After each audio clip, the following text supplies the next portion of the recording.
Hello, so today I'm going to be talking about an article called How Young Women Are Fighting Racism in Brazil, India, Qatar, Saudi Arabia, South Africa, and the US.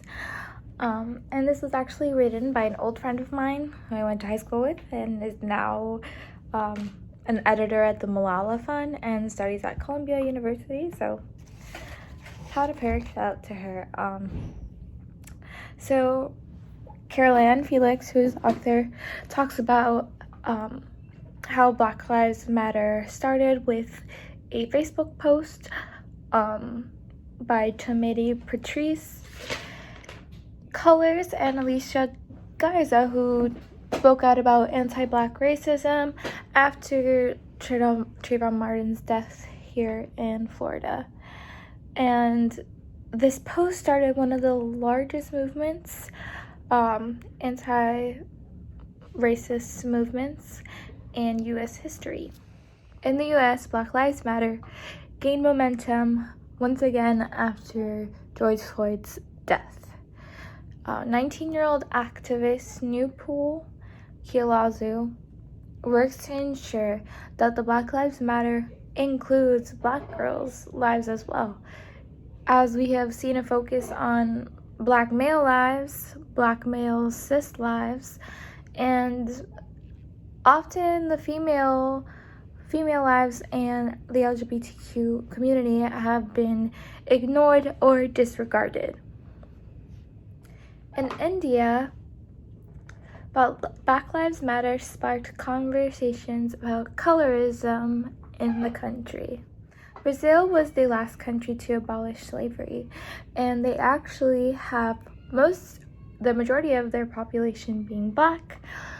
Even though Black people are the majority, or the Black mixed race are the majority in Brazil, there is still underrepresentation in politics, universities, and they experience one of the worst police brutality in the world.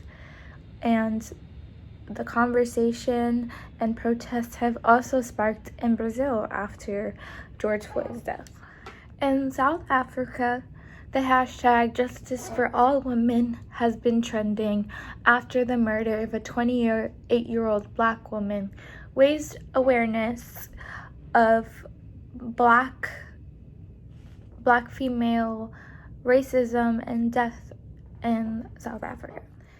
In Qatar and Saudi Arabia, protests have arisen for the racism that Black Arabs face. And lots of social media influencers have had a great effect in speaking up about this. I think that we are seeing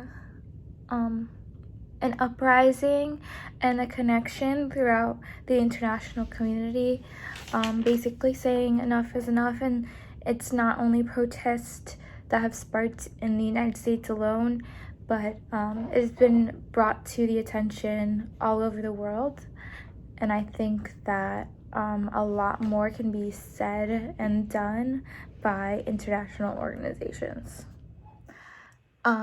Speaking of a lot more being said and done, looking at the UN 17 Sustainable Developmental Goals, racism isn't a part of that. They specify gender equality, reduced inequality in general, but they don't talk about racism specifically, and I think there needs to be a specific call to action to try to end or improve racism internationally.